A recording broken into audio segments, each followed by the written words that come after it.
Isang paalaala, ang susunod na kabanata ay naglalaman ng mga salita at pahayag na maaaring magdulot ng takot, pangamba at pagkabahala sa mga nakikinig, lalo na sa mas nakababatang gulang. Huwag magpatuloy kung kinakailangan.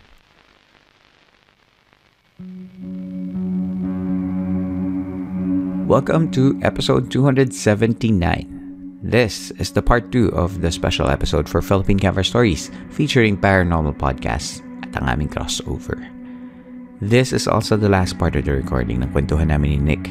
This time, kasama si Sam, isang previous guest from episode 36 and one of the charmed ones ng Paranormal Podcast. So wag na nating patagalin. At sabi nga ni Nick sa kada intro niya sa Paranormal Podcast episodes niya, enjoy!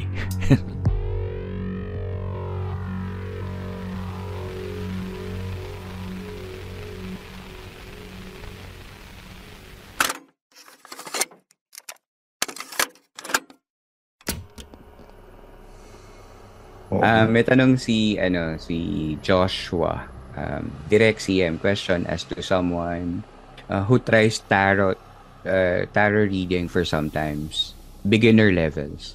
I read twice tarot cards to my friends, though naka-cheat sheet ako, like pinabasa ko yung manual. Uy, pareho tayo.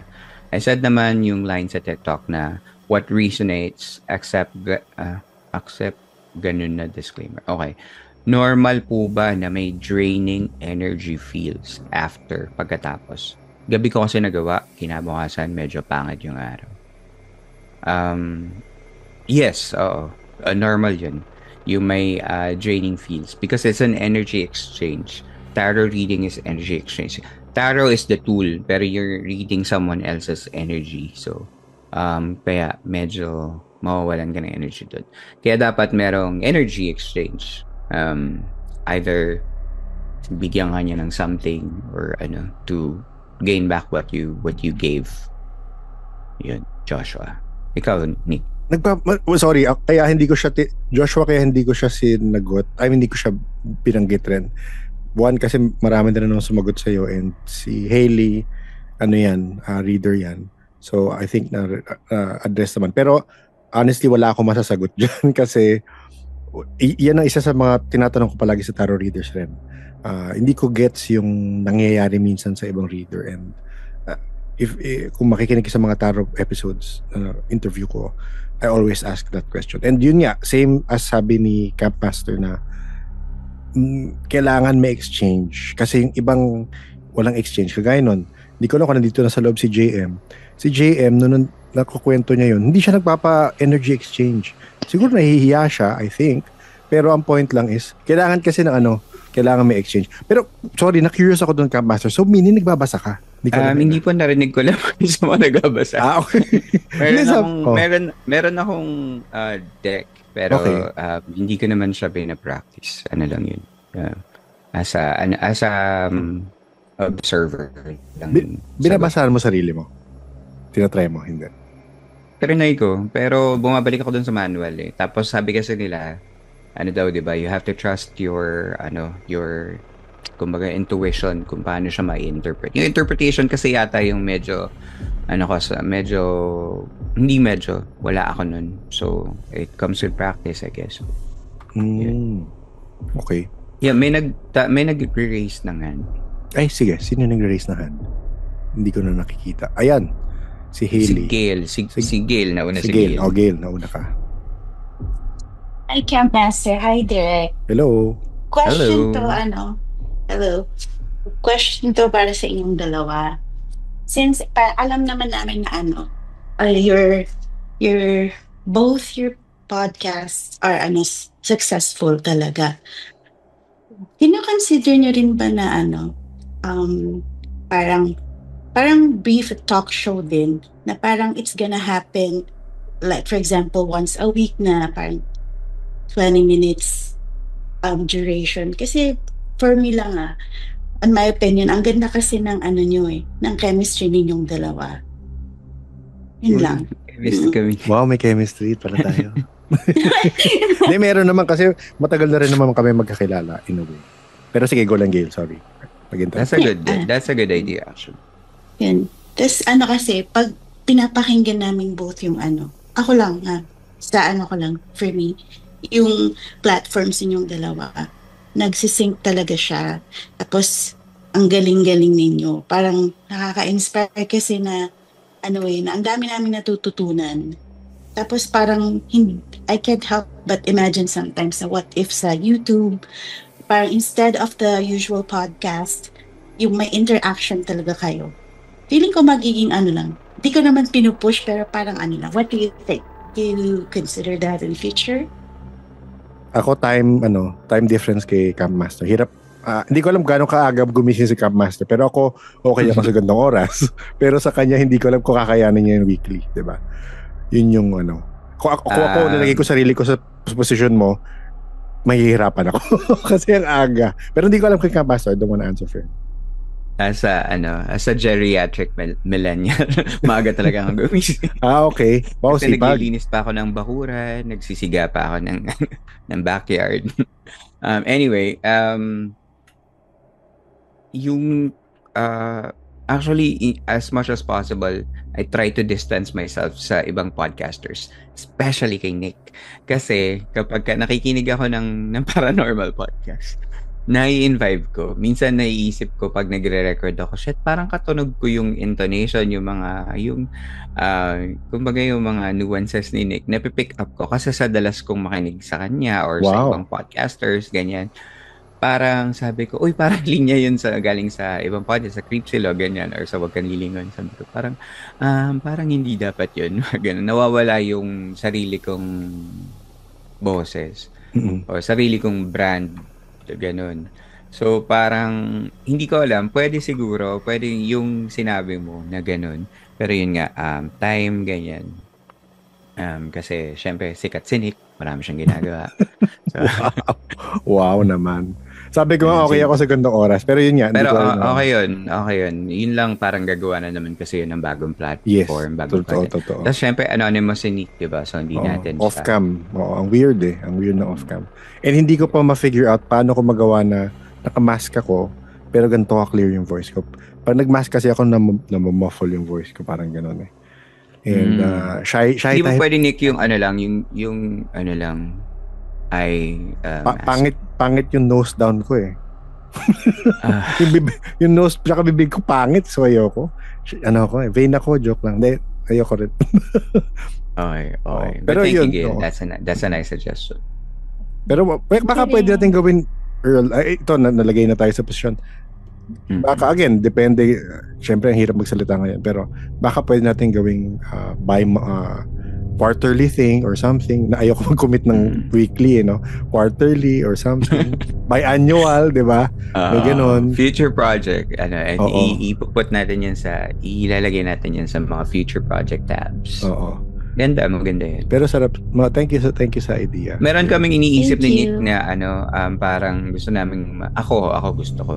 Gusto ko mag-podcon. Ang tagal ko na sinasabi Oo. Podcon na horror, ganyan. So invite Mas marami kang kilala Mas marami kang kilala sa ganyan medyo industry. marami tayong nakausap kasi. So ayun, gusto ko sana silang Maganda yun. tipunin lahat pagka kanya-kanyang table kasi lahat naman kayo nakikinig dun sa mga ganun. Yes. So pag hindi ko lang alam, wala naman kasi akong organization powers parang pag siguro may nakilala akong kayang mag-organize ng ganung event, then pwede siguro ganyan kung interested yung iba, ganyan kasi it's a shared audience and podcast is a very niche platform. So imagine all the power na parang meron yung ganung and I'm thinking in a marketing strategy na parang lahat ng mga tao na nakikinig ng horror or ng ganun. Imagine pwede kang mag-tap into other stories, ganyan. So mas maraming kwento, mas maganda. Yes. Yan. Thank you, Gil. Totoo. Thank you, Gil. Thank you, Sian. Thank you, Direk. Thank you rin, Gail. Actually, Next question. marami Ikaw, na kwento dito na question dito Ay, may sinasabi si Gil. Parang Ay, sige, go. Ano yung sinasabi ni Gail? Okay lang po. Wala na. Inaano ko lang. Sinesave ko sa isang document lahat ng question para masagot natin lahat. Pero, Ay, sige po. wait. Susunod ko lang. Si Biker Mama. Sa'yo to, Earl, ang question. Sabi ni Biker Mama, Earl, how much has your podcast changed over the years? Yes, in your opinion. Parang ano na siya, parang ang dami nang nangyari din kasi unang-una nagki-cringe ako pag pinapakinggan ko yung old episodes. Actually, nagki-cringe ako pag pinapakinggan yung boses ko. Lalo napaka-pretentious kasi ng mga first episodes ko. Parang feel na ako feel rin. na. Ako rin, gano'n. Sasabi mo. Feel na feel. Ako parang lore ang peg ko, pero sige, go lang. Ako, alam mo, ngayon ko lang yata sasabihin nyo, sobrang fan ako nung isang podcast na huminto na, Stories After Dark ba? Stories After. Ko alam ko ang patama. Stories After Dark. Stories After Dark. Check ko nga yan.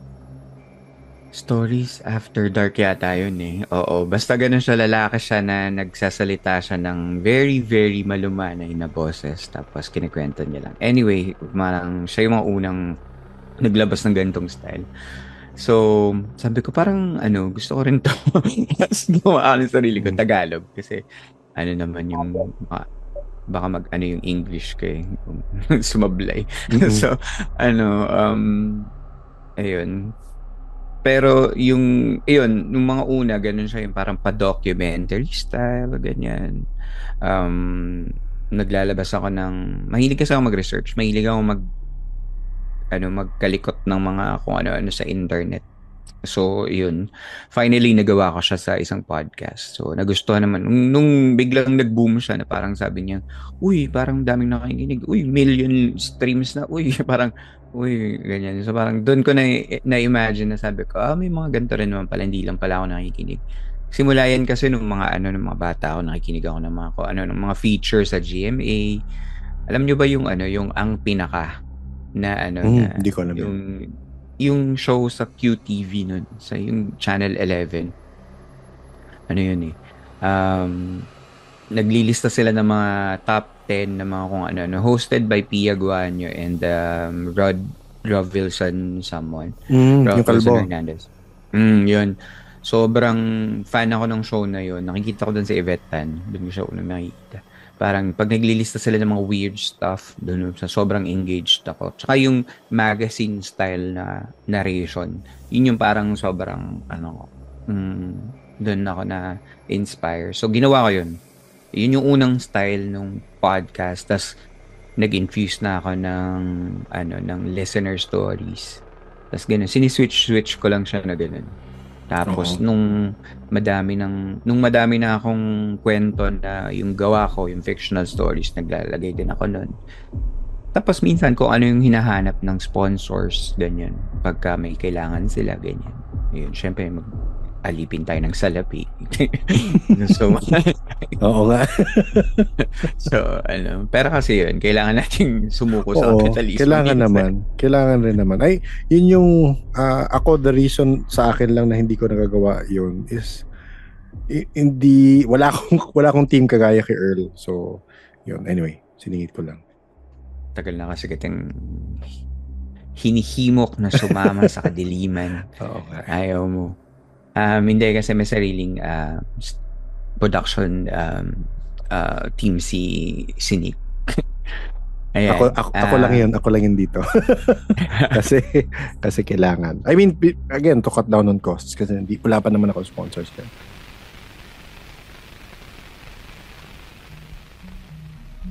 Marami pa kami pag-uusapan ni Nick, kaya naman don't go just yet. We'll be back after a few reminders. We'll just have to earn money for ads, you know. More on this crossover episode and more coming up next.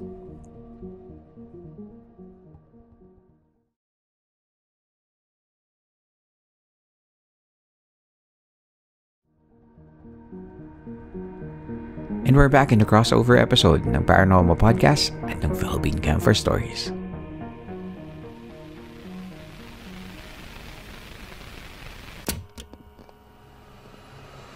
Okay, ito tayo. Nagbabalik tayo. Wait. Sige, tatahimik muna. Tahimik ka muna, Emery. Sige, hindi ka pinayagan. Ito may mga question. Actually, ito sa'yo to. Hindi.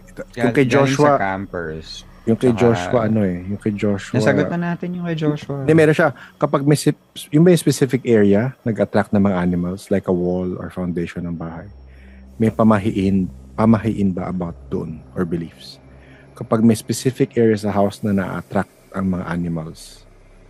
Like, wow. Yun, feeling ko kailangan dyan yung may alam sa pamahiin kasi ako wala akong alam dyan May alam ka dyan, Earl? Oh. Sam? Kunwari dog or cat, laging nandun sa isang specific area. Feeling ko pagiging territorial lang yun ng isang animal. Oo, or ganon. Or sometimes, for example, meron yung hotspot sa bahay nila, ganon. Hindi naman supernatural or anything. Kasi syempre, di ba, like for example, dogs and cats, like a specific temperature. So, syempre, yun sila pwesto. But other than kung malamig yung sahig doon sila pupunta. Oo, ganon. So, siguro yun lang yan. But I don't have, as far as I can recall, wala akong naririnig na pamahiin about it. Ako rin wala Oo, not unless, for example, I mean, we've already, parang, if I'm not mistaken may na-interview na tayo na gano'n, na parang kung saan laging pumipwesto yung dating amo, doon din Actually, oo.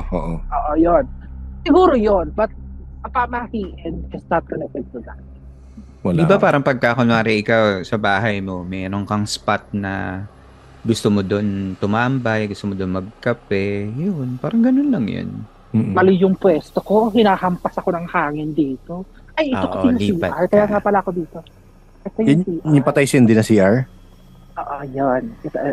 Itong dalang to. Yan. Itong isang to, yung nasa tabi ng puti. Wait, lalakihan kita para kita namin.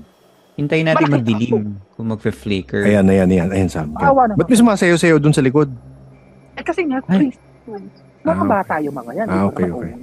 Fear kasi yan. Okay. Pero itong, ito niyo yung kulay brown. Ito yung brown, diba? Yung pintong next to that, yun yung CR ng lalaki. Doon merong spirit. Yan. Yun. Ano yun? Okay. Parang merong pumarang na daliri. Hindi ko alam kung ano. Kasi merong gumanon din isang puti Hindi ko lang alam. Bahala na. Anyway, wag ko na kayong idamay. Akin na lang yan. Idadamay ko pa ba kayo? Ayan. Ang lapit kasi dito. Ay. Nakakot ako ng ibang pwesto. Sige, magkwento pa kayo. Dapat yung hanap ka ng may wall. Sige, punta tayo sa ibang questions. Ito sa'yo to, Camp Master Earl. Ano po mga biases mo when picking topics? Aswang topics. Pag aswang topics, sobrang, game. Kasi, enjoy ako. Tapos enjoy din yung listeners. Pag aswang topics, matik yan. Uunahin ko yan. Aswang over panaginip. Ang hirap ng panaginip kasi, no? At saka, ubos na yung sa haba ng podcast na parang ubos na yung sasabihin ko kasi pare-pareho na lang yung sinasabi ko sa panaginip. Kasi parang, panaginip ulit. Baka po na-stress lang kayo nung araw na yun. Parang ganun lang yung sinasabi ko. Parang paulit-ulit ako nang sinasabi. Pero kasi, syempre, dun sa listener na nagsabi, parang first time lang nila nag-send or something. So, hindi mo rin naman masabi. Pero pag aswang, parang, game. Gusto kong pakinggan yan. Yun, ikaw. Ako, wala. Wala.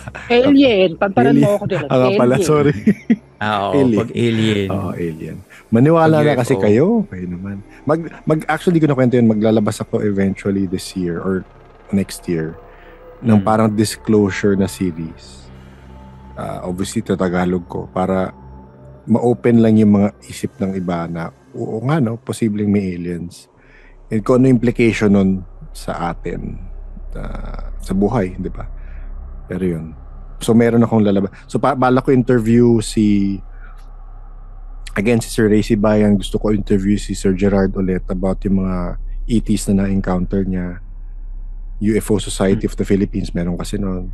So, yun. Mas about that. Pero, again, feeling ko... isang series? Isang alien series? Parang, 3 or 4 episodes about Ganda. alien. So, let's see kung... Pero feeling ko walang masyado makikinig. Pero for me, yun yung mga for me na project na feeling ko, gusto ko lang ilabas. Gusto ko ilabas.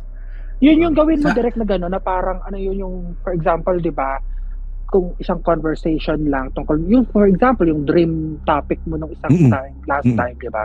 Gawin mo siyang daily upload sa TikTok. Kailangan maiksi. Kaya yung mga kwento nyong maiksi, ikaw Sam yan, marami kang kwento maiksig, ilalabas ko talaga sa TikTok. Chick-chack. Lalabas yan. Oo. Sam, okay ka lang ba? Ba't parang lamig na lamig ka na dyan? Parang kailangan mo na umuwi. Hindi, sadyang, ako kasi ay may sakit sa balat. So at any given time na for example, mainit, diba? So nagpainit, nagbilad akong ganyan. Tapos nagbukas yung pores ko dahil sa init, diba? Ganun naman talaga.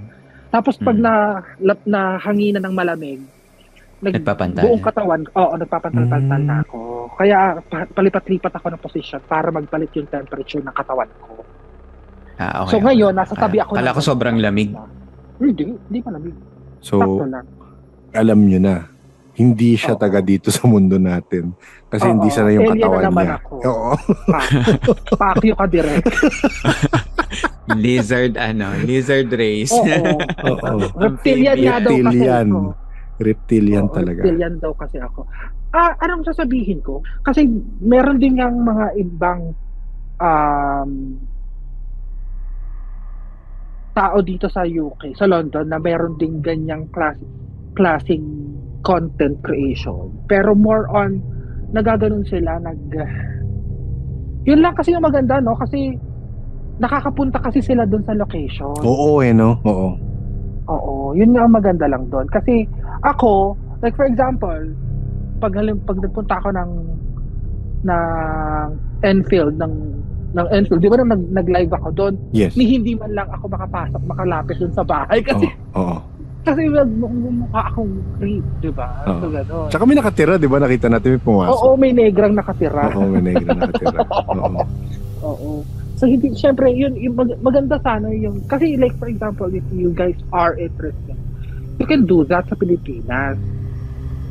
Di ba? Oo nga. Mga bagyo. Pag nagbagyo tayo. Ay, ganyan na feel ko dun sa ano pa to parang filming location ng Charm. Pagpunta ko dun, parang hiyang-hiya ako mag-picture. Kahit wala naman yan.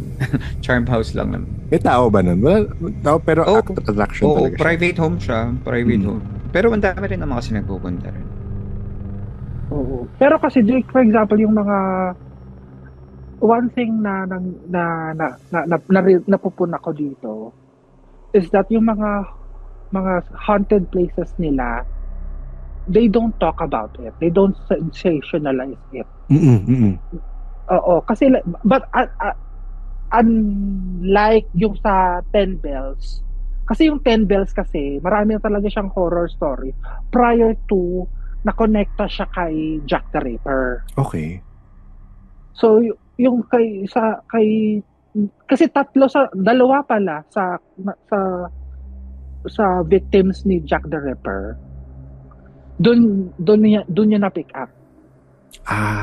Okay. Oo, doon sa 10 Bells. Oo. Kaya naging historic kilala. place. Oo. But other than that, marami na talagang spirit doon. Kasi nung one time na dumaan ako, meron akong parang dalawang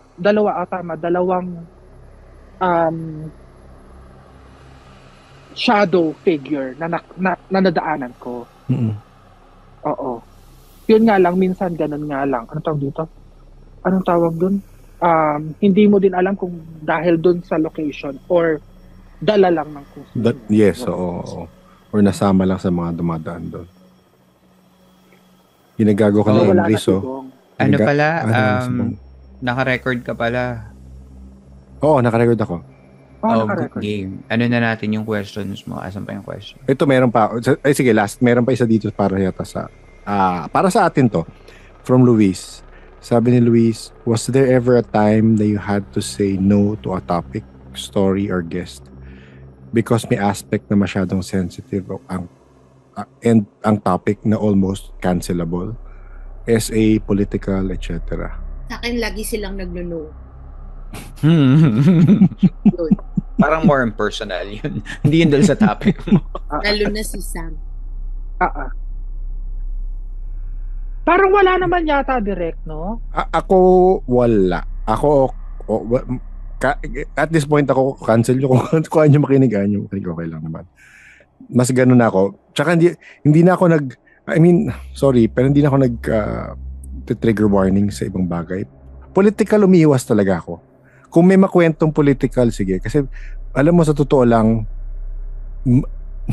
sa Discord na nangyari na to, na pag nag-usapang political, may away talaga. Kasi, mas grabe pa siya sa religion, for me, which is, grabe, ganun talaga, ganun. Mas grabe pa siya sa religion na hindi nyo ma-respect yung political belief ng iba. Sa akin, kung ma-respect nyo yung religion nila, ideally, ma-respect nyo rin yung political belief nila. Di ba? Ganun, it's the same. They have a certain belief on something or someone. Bakit kayo mag-aaway just because of that? Ako yun. So, political out ako dyan. Hindi talaga ako Kaya, again, sa'yo, nagagawa mo yun ako, hindi ko siya magawa. Kasi, yun, alam kong mas magkakaaway ng political versus religion. So, totoo lang. Pero sige, go lang. Sa'yo, Earl. Balik ko yung question, ulitin ko.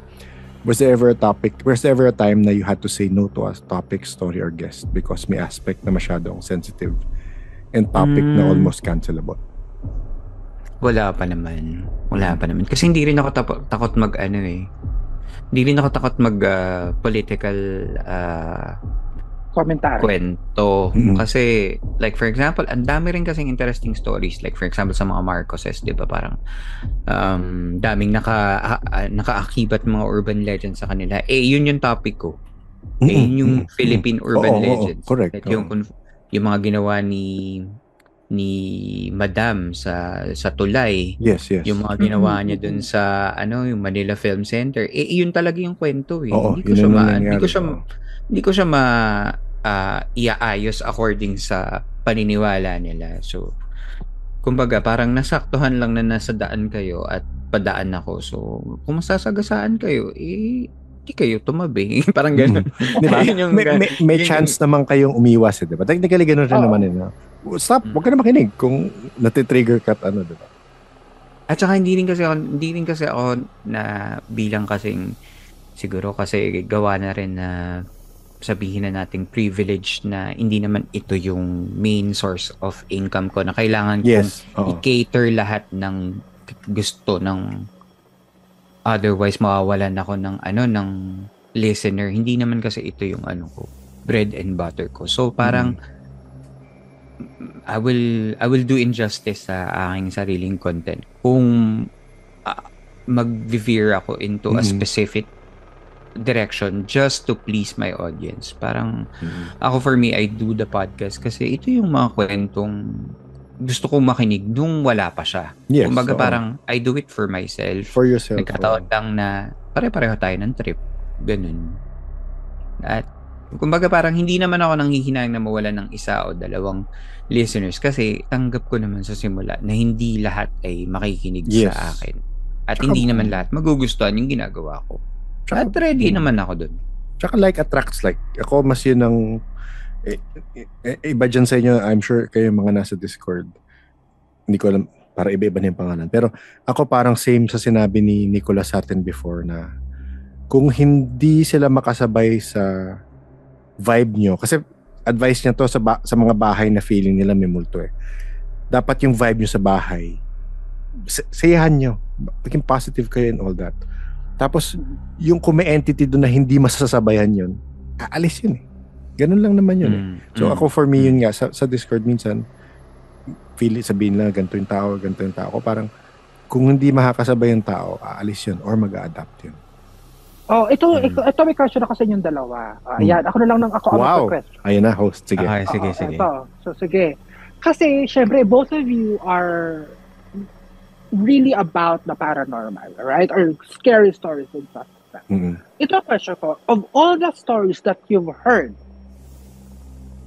alin yung talagang nakatakot sa inyo? Like, that, you dragged it off, like, after the interview, meron kang kabang baka nga totoo yun o baka nga ganito. So what is that interview that you had or story? Let's start with Earl. Yung mga remote viewing. Kasi parang parang invasion of privacy. Parang kung kunwari totoong nagagawa niya, sisilipin ba niya ako pagkatapos? Ganun.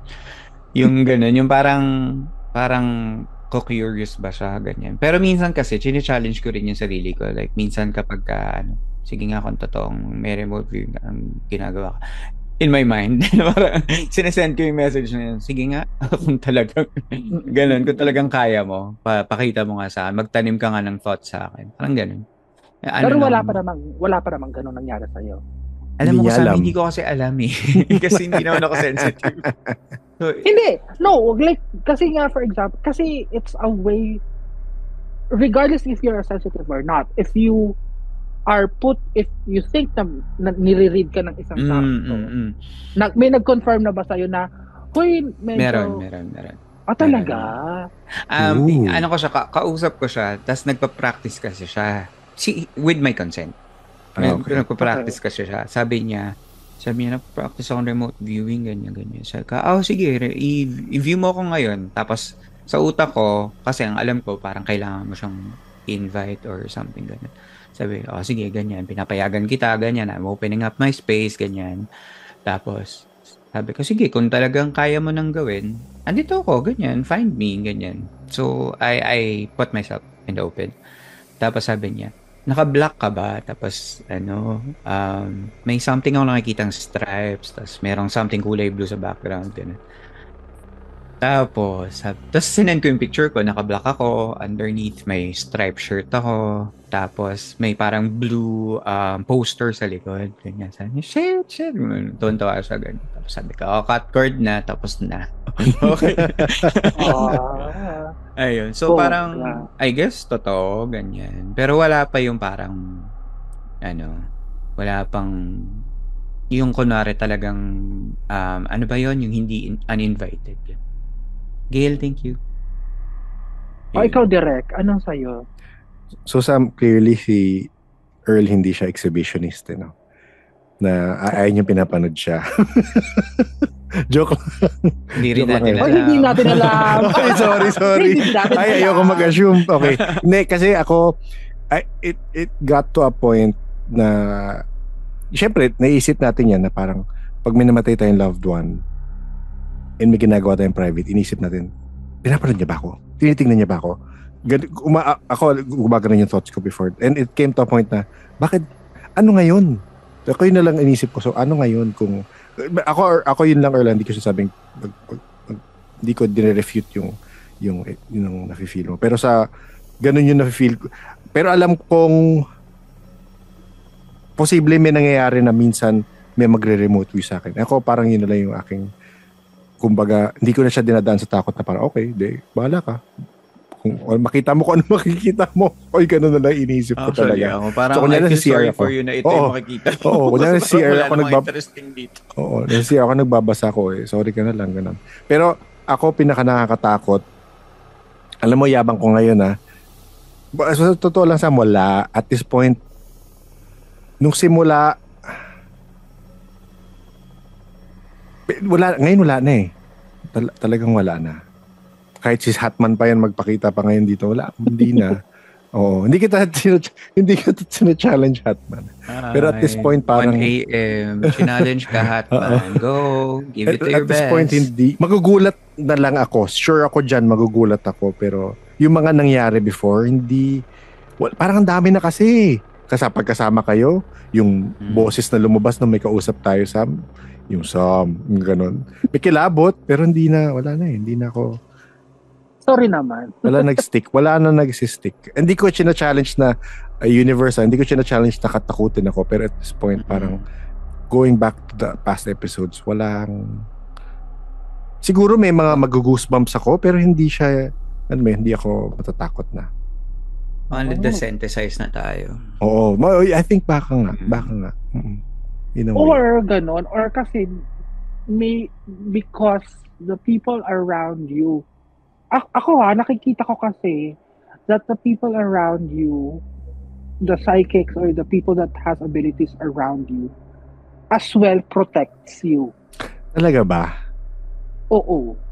and meron ganon, may question dito si Leia 0822. Was there a topic where you had to really stretch the limits of your belief Kasi it really seemed so unbelievable. Pero you trusted that person talking about it was of sound mind and that they are speaking with their truth. Oh. Yan ang question ni Leia. Dire, ikaw ang simula. All our hosts and charmed ones. Sa akin, I'll admit, yung unang so makapapansin nyo yun sa mga deities, nag-start, talagang I had to stretch the limits of my belief nung time na yun. Pero eventually, when I dug deeper into it, a lot of people are experiencing it. Not just here in the Philippines, but around the world. So, for me, yung data na yun ang nagpa-convince sa akin na it is possible. It's possible. Kaya ako, to this point, I still question kung ano ang deities. Yun yung aking, kumbaga, quest for truth. Ano sila? Alam ko meron na, naniniwala na kung meron sila. Andyan sila. It's more of kinakabahan ako, baka meron dito. Peace tayo. Pero, yung heart ko, parang papalpitate. Pero, yung feeling ko, yun ang quest ko for truth na, ano ba sila? Pero ako yun na stretch ang limits ng belief ko. Sa alien, hindi na stretch yung limits ng belief ko. Pero sa deities, yun yung ano ko. Ikaw, Earl. Ako, anong topic? Wala naman. Parang free for all kasi yung topic sa horror for me. Mas na tawag dito. Naka lang, nagpe-play yung Spotify ko, hold on. Hindi siya nagpe-play. Kaya quit ka lang. Parang wala naman, Lia. Parang siya. Yung parang sobrang hard to believe na parang medyo kailangan kong lawakan yung pag-iisip ko. Wala naman, to be honest. Parang naman, very accepting naman ako sa mga bagay-bagay. Hindi naman siya hindi rin ako nahihirapang maniwala kasi nga parang para sa akin the podcast is a safe space and for you to entrust a story to me, ibig sabihin parang pinagkatiwalaan mo, so naniniwala ako ganun. Pero hindi para sa kailangan ko pa kunwari. Ang siguro ang tanong mo sa akin kung ano yung mga less interesting stories, ganyan. Yung mga, for me na wala akong masyadong, hindi ko siya paglalaanan ng panahon katulad ng kunwari ay paano nagsimula mga aswang sa Pilipinas, mga ganun. yun yung mga parang mas more interesting sa akin kasi may mga, may mga historical, Kemerut, mga ganun. Pero pagka Kemerut Barurut. ganun. Pag may mga halong history kasi, doon ako yung parang shit, paano kaya nagsimula yun? Paano kaya nangyari yung unang aswang sa Pilipinas? Mga ganun. Yun, doon mo ako makikita na mga ilang linggo kong nakatutok doon sa andun yung utak ko ng mga days after. Pero pag yung mga kunwari, nag-iinip basher kasi ako. Yun lang. Kailangan may magandang kwento para magstay ako dun sa kwento nun. Yun na nga.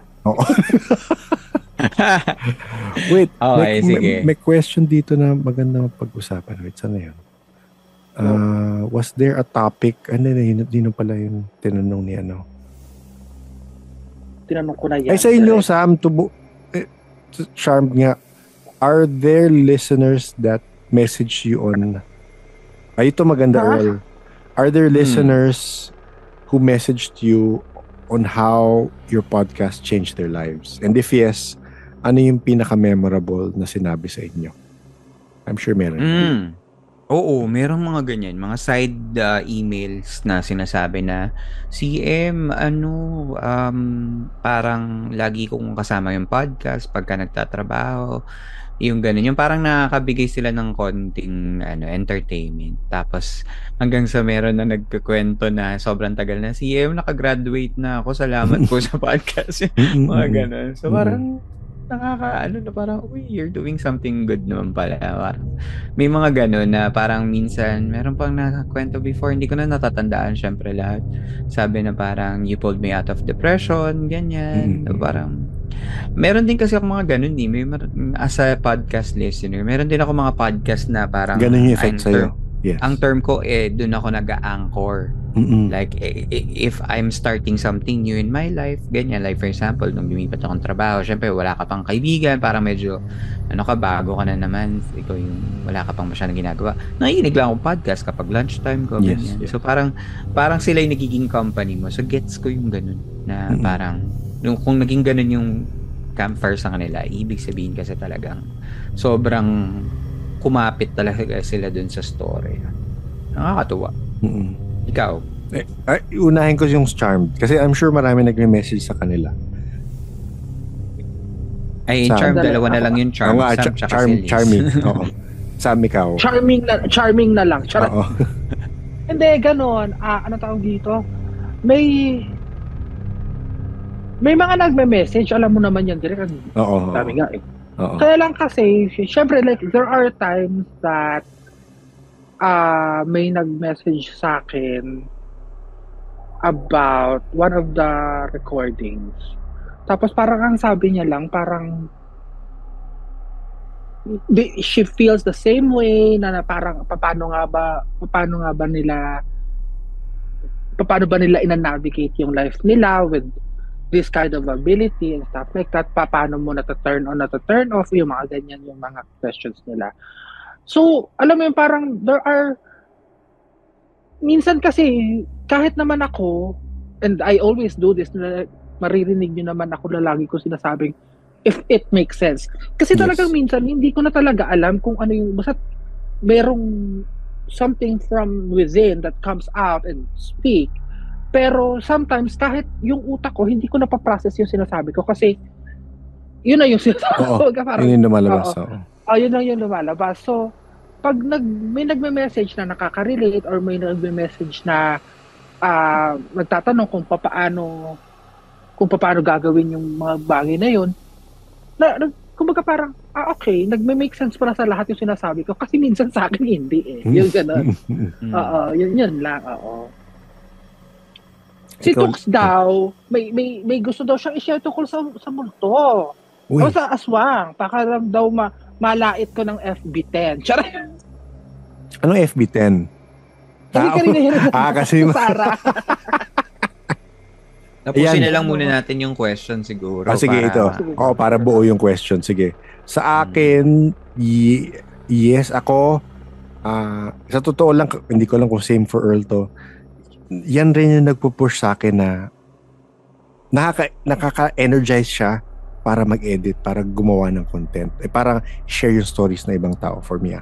Nakakatulong, nakaka-push sa akin yung mga message na ganyan. And ang akin lang, pagkakuha ko ng message, nagpapasalamat ako sincerely sa tao nagsabi noon, and nagpapasalamat ako nakikinig sila kasi yun naman yung nagda-drive para mas dumami yung listener.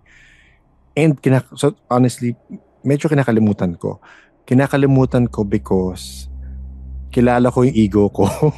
Mayabang ako eh. Sa totoo lang, isipin nyo, bait si Derek, mayabang ako. And pag hindi ko i-control yun, hindi ko siya, talaki ulo ko. Sa totoo lang. So ako, nagpapasalamat ako. I mean, knowing all of this, after knowing all of this, pasalamat ako, and then, sincerely, and then kakalimutan ko siya. Pero yung hindi ko na tatandaan kung sino yung nagsabi noon, ano yung sinabi nila. Alam ko lang na may nagandahan. May nagandahan, may naging impact sa buhay ng tao. And then, okay. Saka mahirap din tandaan lahat. Yeah. Kasi parang, yes. Sa tagal na rin ginagawa eh. So parang hindi mo na matatandaan. Pati minsan, like for example, pag halimbawa yung ganyan, na may nag-message sa akin, or yung yung mga nag-i-email sa akin na galing kay Derek. Kasi si Derek, pamigay yung pangalan ko eh. Pinamimigay niya talaga. Pero kasi ako kasi, and I hope that people would understand me on how I say things. Kasi, I don't want to, kasi nga, as much as possible, I don't want to make this part of my life serious. Hindi ko talaga siniseryoso tong part ng buhay ko to. So marami nang nagsasabi, like for example, there was this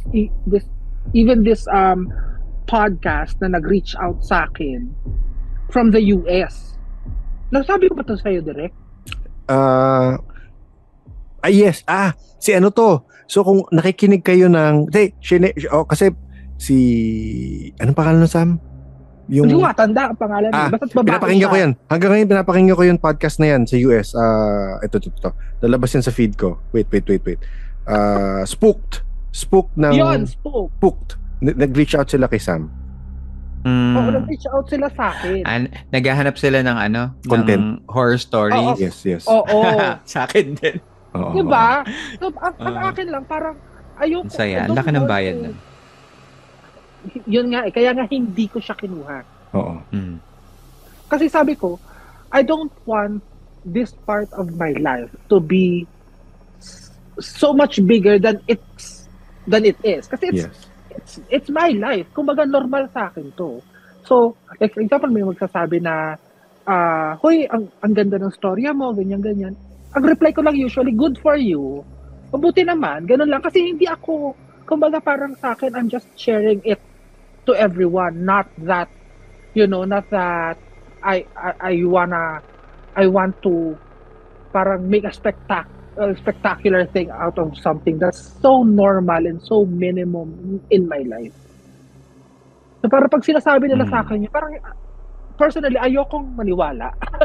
Ayokong maniwala. But if it helps them, then by all means, take anything that you can learn from it and then share it to the world. Ganun na lang. Si Liz ito na lang. Ay, parang si Liz tulog na yata yan. Kumakain yan. Ako, lumalaman. Ito na lang. Tanong ko sa inyo. Antonio, go. Bukod dun sa love or hate comments, meron na bang nag-thirsty comment sa inyo? Ako tin-thirsty comment ko yung isang listener dati ni Direk na nagpa-follow ngayon sa TikTok. Sino yun? Ikaw mismo. Oo, dahil ako na. Pero alam mo yun, chika lang naman yun. Kasi, hindi ko alam kung narito siya. Si Charlie BM sa TikTok. Oo. Kasi lagi siya nakahubad sa TikTok kasi yung kanyang display photo, naging nakahubad. So, yan ka na naman, Charlie, nakahubad ka na naman. Hindi na lang kasi i-live natin yan. O, gano'n. Pero si Liz, gano'n. Si Liz, i-go niya yan. Pag may nag-thirst message sa kanya, i-go niya. Uhaw kasi siya talaga yung batang yan. Uhaw na uhaw. Ikaw, Earl, meron kang gano'n. Oo, meron. Parang minsan na-objectify ka na talaga. Minsan may nagtanong pa sa akin na parang, pwede mo bang sabihin tong line na to? Ay, alam mo kasi meron talaga, ganun kasi may talaga. fetish na. Talaga dyan, oo. Nasaktahan na ako yung na tsempohan niya dati. Sa akin, parang wala. Pero, sorry Sam, singit ko lang. Pero naawa ako minsan sa mga ibang guest. Kagaya nun, basahin nyo comments ngayon dito kay Cap. Yung recent episode, Captain. Siguro dalawa na nag-comment, wow, ang pogi ng boses, sana ganyan. So ako parang, na-objectify na si Cap kasi yung boses. So may mga guest na, may mga guest na na-objectify. Mas ganoon. Sa'yo, Sam, sorry. Akin, wala. Sus ko, hello. Okay. Sino magsasalita ng gano'n sa akin? Sus ko, baka mamaya laiting ko pa. Kilala nyo naman ako. Kasi nga, again, siguro dahil nga, like, for example, kaya it's easy for me to let go of, like, the podcast. It's easy for me to start in TikTok. Kasi this part of my life is something that I just want to enjoy. Yes. So, parang pag may pumapasok na ganyan, ay, huwag niyo ako sirain. Nakakapi ko naman. Trip ko lang to. Tapos, sisirain yun. Seryosohin niyo pa. Oo. Ayoko na ganyan.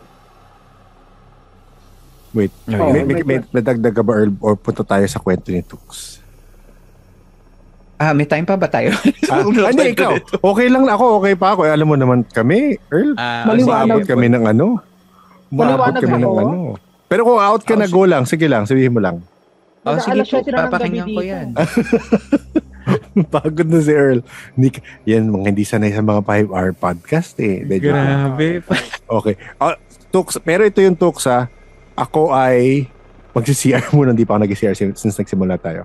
Pero kung gusto mo sige, na mag-start, go lang. Hindi Sige. ko lang maririnig part yan. Pero yun, step out lang ako, ihilang ko. Tapos, Makikinig ako kay Tux. ayan, Sige, go. iinom rin lang ako. Pero go lang. Tux. Pagalawin mo yung baso, be. Sige, habang wala si Tux, magkwentuhan tayo, Sam. Eto na lang, may question dito na Okay. sa question namin. Ayan, we all take inspiration from other people's work. Mayroon ka bang kinokopyahang content creator? Ikaw, as a content creator. Ako, not that I know of. Not that I know of. I promise to you that. Not that I know of. Kasi nga, ang akin kasi, nag-evolve lang papunta dito. Nag-evolve lang kasi talaga. Kasi, siguro... Ano yung dahil pinagkopyahan? Ano yung inspiration mo nung una? Saan Kasi siya galing? Marami naman kasi talagang TikTok, like, dito sa UK at least. Maraming TikTok din naman ako napapanood na parang places to be while you're in London. Yung ganyan. Marami yung gano'n, di ba? So, I cannot pinpoint a specific content creator that I can say na, ay, gano'n, ito yung peg na gagayahin ko. No. Kasi, I haven't seen anyone, or at least, na content creator na Pilipino dito sa London na walk through ang ginagawa. So, yun yung originally kasi yun ang gusto kong gawin na pupunta ka sa isang lugar, yung mga lalakadin ko lang talaga. Tapos, commentary lang. Tapos, ang nangyari nga na lang talagang dahil syempre first, I'm really connected to the supernatural stories and the ghost hunting and stuff like that. The paranormal. Sige. So, naturally na lang na napunta doon sa paranormal yung kwento kasi total din na nga naman like what I said kanina na parang kada kanto naman kung gusto kong buksan ang third eye ko. Meron akong storyang makukuha. Oo, di ba? Meron din kasing time na actually, I don't know, I told this to Direk kasi merong isang listener na naging guest din yata ni Direk. Natanggap mo na ba yung regalo, Direk? Ano yun? Yung galing kay, what's his name again? Kay Tata Jean. J? Tata J. Oo. Ay, hindi pa mo nakita. Akala ko ganun. So yun nga, di ba? So nagkita kami doon one time. Again, this is an example of, I just want to make this as casual as possible. Kasi sabi niya, alam mo Sam, if you're willing to, kasi ang dami din nagsabi sa akin na parang may blockage daw yung ability ko, hence kaya maliit lang yung scope. Kasi sabi niya, kaya mong i-extend yung ability mo for how many, I can't remember kung ano yung layo ng radius ng ability ko. And I just para sabi ko no. Kasi I'm enjoying this hanggang dito lang. Pag lumabas pa yan, masyado nang seseryosohin. Masyado ko nang magpupunta na doon, magre-revolve na yung mundo ko doon sa paranormal. Ang sarap-sarap ng gagawa ka lang ng magre-research ka, gagawa ka ng content. Ang ginagawa ko pa nga lang, isusulat ko yung mga research ko, ini-AI ko na nga yung boses kasi tamad-tamad. Pati ang hirap din gumawa ng audio dito kasi wala nga akong setup dito sa UK. Yes. Yung ganon, oo. Ano na? Pero kaya ako same dyan sa'yo, Sam, na parang tinatanong ko palagi, direct, pabuksan mo na. Third time ako yung same feeling mo na, masaya na ako dito eh. Okay na ako na ganito na nire-research ko. Same sa'yo, nire-research ko, inaaral ko. Interest ko na yun, okay na ako dun eh. Naririnig ko kwento nyo, pero hindi ko kailangan makakita. Para, feel ko malululun ako eh. Ako yun, parang ganun.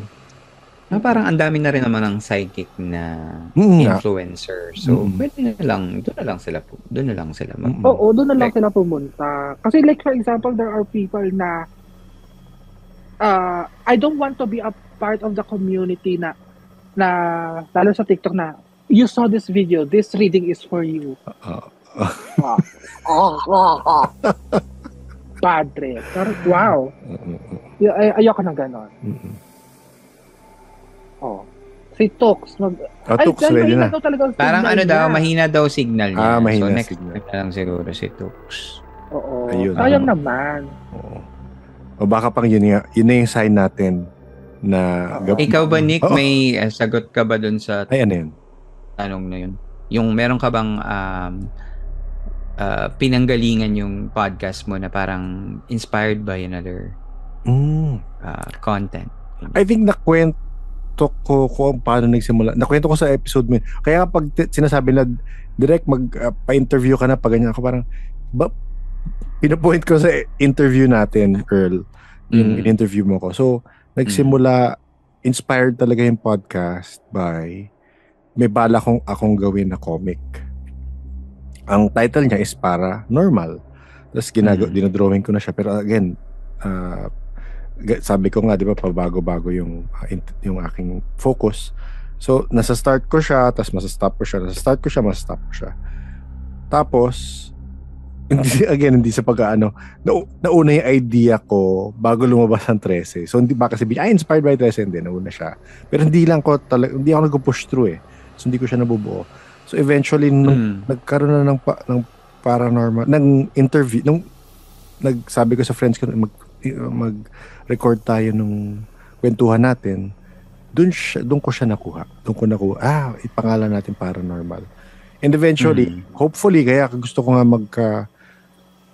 yung sinetup mo na, yung email na binigay mo na, kinota ko na rin naman, na parang podcast network yung gagawa ng editing para makafocus ako doon sa iba kong gustong gawin. Which is eventually create stories nga for related to this topic, of course. Pero yun, inspired by that comic that I wanted to do. Ayun. Ayun naman pala. There you go. Okay. Those are my questions. Parang tapos na yata. Bring us home, Master. Ayan. Maraming salamat sa mga nagstay. Parang ilang oras na din tayo. Maraming salamat po sa asahan nyo na this series of episodes na siguro. Oo nga eh. Ilalabas natin ang haba ng kwentuhan natin. Maraming salamat sa mga solid na mga nagstay dito sa ating recording today. Asahan nyo na ilalabas natin to. And kung meron pa kayong mga tanong, and if you like this kind of talk between me and Nick and the Charmed Ones, yun, sabihin nyo sa amin, share nyo sa amin sa comments or sa amin mismo, sa DM, sa mga group chats, sa mga Discord channels. Yun, share nyo sa amin, huwag nyo kimkimin para malaman namin kung ano yung mga gusto nyo, and then mabigay din namin kung ano yung alam nyo, yung mga na-enjoy natin lahat. Ako, I truly enjoyed this talk na parang dami nating napagkwentuhan kasi dream ko to yung makapagkwentuhan kasi wala akong host. Wala akong kausap sa ganyan. Hindi, alam mo, maraming ganyan na hindi sila nakakakwento sa ibang tao ng ganitong topics. And I guess magandang avenue nga for people who have no one to talk to about this sort of topics, no? Ayun. Next time sana yung mga listeners pwede na rin magkwento sa amin para live kaming makaka-react ng mga bagay-bagay kung yun yung trip niyo. Corrected by. Thank you sa lahat. Thank you, Charmed. Thank you, Earl. Salamat sa naisip mong gawin to. Thank you.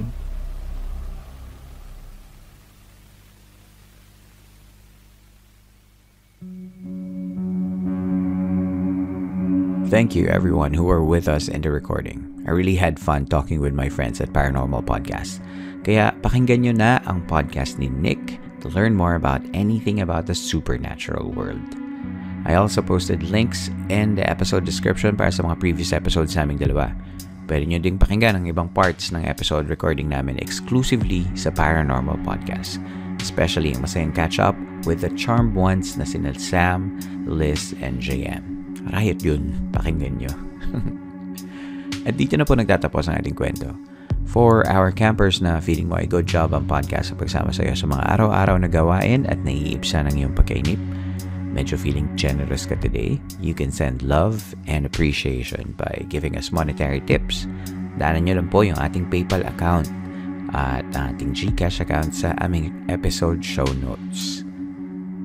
Kung gusto niyo naman ng video podcast, pwede rin kayo pumunta sa Patreon page namin. It's patreon.com/campfirestoriesph.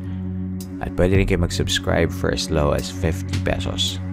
You'll get to have access sa ating mga full video podcast agad-agad. Kung gusto mo naman makapanood ng mga libreng bits and shorts, you can check out Philippine Campfire Stories in TikTok at in YouTube. So doon, libre lang yun. Makikita niyo na po yun doon. At you can also stay for the ads at the end of the show kasi those ads, they keep our show running here for free. At panguli, kung may kwento ka naman na gusto mong ibahagi sa ating camp, pwede mong isend yan sa email address na campfirestoriesph@gmail.com at babasahin natin yan sa mga susunod na San Telmo Society episodes. Muli, maraming salamat po sa inyong pakikinig. Magkita tayo muli sa susunod na kwento.